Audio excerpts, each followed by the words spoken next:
Cited by the Euromed Human Rights Monitor, the IDF has been using booby-trapped robots to bomb the enclave. We can now differentiate between different explosions, so we can determine if the sound comes from artillery, aircraft, or another source. In fact, the sound of the explosion was actually louder than the sound of airstrikes, to the point that white dust covered the entire area. It was later discovered that this explosion was caused by a robot equipped with tons of explosives, destroying roughly 6 or 7 houses at once. Regardless of whether civilians are inside the houses or not, the occupation army blows up the robot. Well, the use of military robots is currently unregulated as there's no commonly agreed definition of lethal autonomous weapon systems. However, they are considered indiscriminate weapons that can be remotely detonated, causing immense damage. Let's dig deeper into this story now. Let's discuss this with our guests. We're joined by Director of the Digital Institute of Pakistan, Malik Waqas Saeed, Professor at the Institute of European Studies in Belgrade, Stephen Gajic, and author and independent consultant, Kim Heller. Many thanks to all three of you for joining us on the programme. It's very good to see all of you. My first question to Malik, please. Israel has been constantly bombing Gaza with warplanes while IDF tanks and other military vehicles are on the ground. Why would they even need to use booby-trapped robots on top of all that?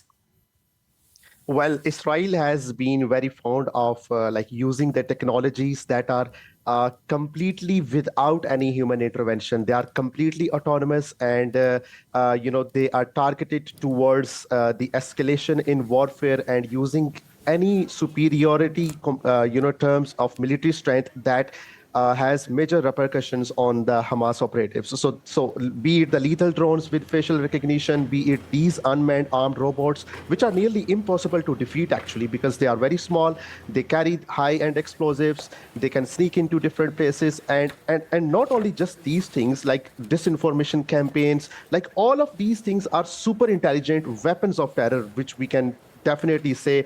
And one aspect of this new technology that we are seeing, like after gospel and then after all the technologies, Haspara technologies that Israel has been using, now comes the robotics. Like we were talking about artificial intelligence. Now we have evolved to the use of robotics. So this controversial aspect of the use of AI has severe civilian casualties, and this approach raises seriously ethical concerns, obviously, because this totally changes the military objectives, the military landscape that we currently are talking about. Absolutely. Moving over to Mr. Gajic, please. We are undoubtedly, as Malik was just saying, seeing a new era of warfare. And to what extent is it now easier to use such unregulated means of warfare like military robots to avoid breaching international laws? I think we are entering uncharted territory, because this kind of technology is, besides being futuristic and dystopian, it is, in a sense, inevitable, because state and non-state actors in time will start using this. There was, it seemed to me, some kind of a presumption in the West that the Western coalition, the global NATO, call it whatever, is going to have a monopoly on such kind of weapons. And this was actually stated by people such as Robert Cooper, who in his classic Breaking of Nations has written that as long as the West has the monopoly on superior weapons to the rest, there will be a global order. The thing is that the non-state players can also retaliate. And if we don't have any kind of rules and any kind of morals when it comes to using postmodern weaponry, I think that the global war is really going to be something different compared to what humanity has seen so far. Thank you. Coming over to Ms. Heller, please. Kim, we're living in a digital age. Should we not have seen this coming? And how significant is this going to be? What sort of dangerous precedents are going to be set by this reported use of such devastating new weapons in areas, of course, full of civilians? I think we're moving into very dangerous times. And what this does is it actually supersizes and almost licenses the inhumanity of wars. And what it also does, on the other hand, and I think it's very dangerous, is that it sets, as you say, a precedent that it's the richer countries that are going to benefit from their superior artificial intelligence capacity. And that once again places poorer nations on the back foot. So it seems like in war and in peace, poorer nations are always prejudiced for the worst. And certainly in the case of Israel's attack on Palestine and other countries, it's very dangerous because it just escalates the collateral damage and the carnage. And we've seen from Israel, nothing has stopped them. There's an absolute lack of accountability. And this, I think, is just going to fast track the devastation of that region. But, you know, speaking about the level of inhumanity that we've seen from the Israeli forces, it's as if they don't even need this kind of ammunition because they regard the Palestinians as subhuman. And already Palestinian deaths aren't important. But this is going to see the escalation of that. And I think in my last point is that they've employed this technique because we've seen a lack of courage from the IDF. They speak about themselves as the most moral army in the world, but in truth, they are the most cowardly army in the world.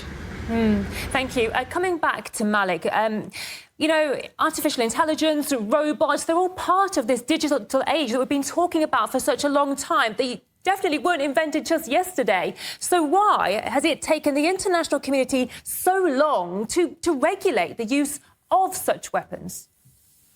Well, we only came to know about the artificial intelligence, the general public, in November 2022 when OpenAI introduced ChatGPT. AI has been there since a long time, but we came to know about it just about 2 to 3 years earlier. And the escalation of current war in Gaza, Palestine, basically demonstrated the worst side of artificial intelligence. Basically, this is just not a new technique.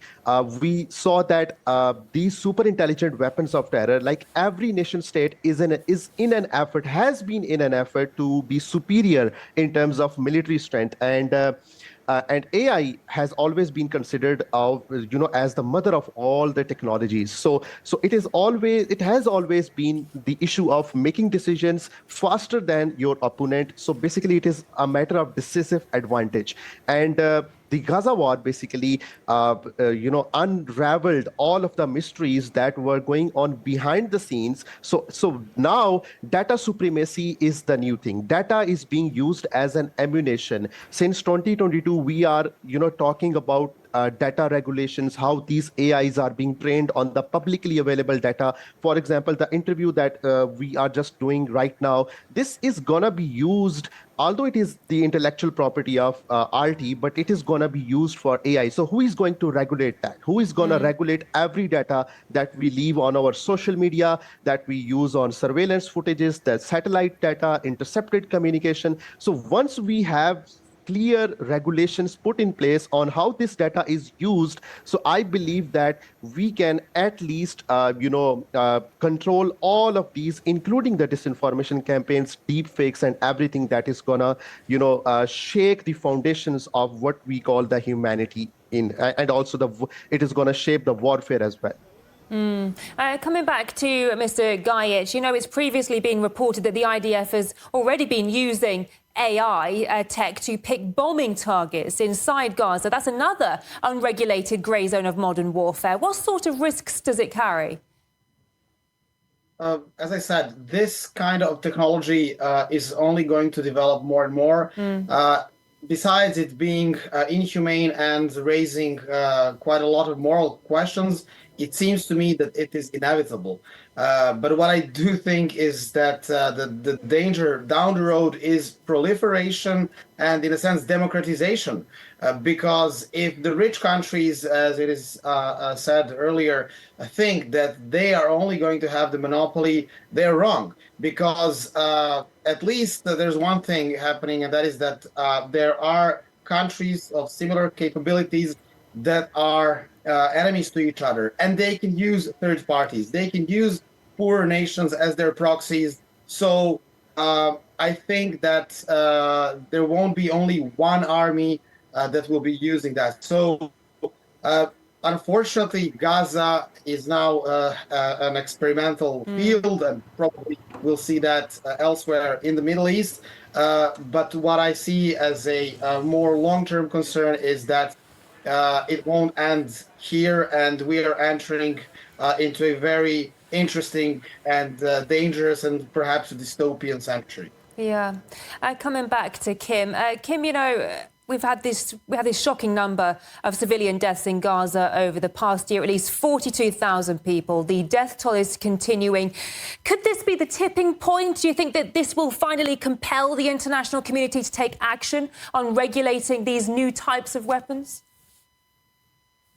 No, I don't think so, actually. I mean, the UN and other bodies have shown their complete impotence in dealing with the situation and stopping Israel from these atrocities.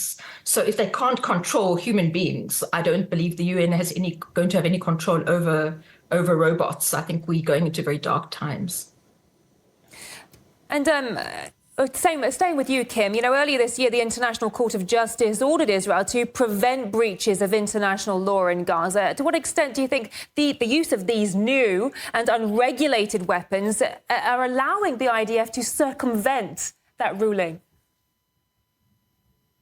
I don't think that the IDF need an excuse, because history has taught us that Israel does not listen to international law. But I think certainly this is going to make it more complicated and cause unnecessary delays. And certainly for those of us in South Africa who've tried our best to stop these atrocities, it's a sad day. Thank you. Coming back to Malik. And Malik, so what can be done to make the use of such weapons accountable, make someone accountable for the use of such weapons, in your view? Well, I agree with some extent to Kim that there has to be an international pressure, because whatever the regulations that there are in place right now, they have been incompetent in putting a leash to Israeli genocide in Gaza. Basically, Palestine, Gaza, the Palestinians are guinea pigs for them to test out new technology, the new AI warfare. So the very first solution that I have in my mind is to have an adequate international pressure. We see that majority of the states who have an international power and they have the competency to pressurize the other states, there is a shut eye to the Israeli genocide. So we have to have an increased number of diplomatic efforts, and United Nations, for example, I was reading that there is an United Nations convention called CCW, certain conventional weapons. So when we do these regulations, there has to be some proper measures, some legal mechanisms to impose these through international pressures, and then there are rules, and then there are regulations. There are sanctions as well. So imposing economic sanctions on Israel for its military actions, including, every corporation that is producing and deploying their technologies. So this is what we can do, because majority of the companies that are assisting Israel in deploying those AI-based technologies, they are based in other countries. They are not all based in Israel. So those countries can, sit together. They can impose sanctions on those companies. So this will generate a public advocacy and also the boycott movements. So I believe this all comes together in an equation, and that is when we can get the results, and we can give a relief to the poor plight of the Palestinians. So the major issue here is whether people can reach a common consensus on this. My final question, please, to Mr. Gajic. The recent deadly booby-trapped pager and walkie-talkie explosions in Lebanon also sparked significant concern, but no condemnation from the West, despite everything pointing to Israel being behind the attacks. What do you make of that? Globally speaking, we are facing with the decline of Western neocolonialism, of what I like to call global NATO. And when one country conducts an invasion, it is called ground operation, or there are different names. that are being given, but others are called terrorists or invaders. So this is all language that comes from the time when there was a total global domination of the West after the end of the Cold War and bipolar system.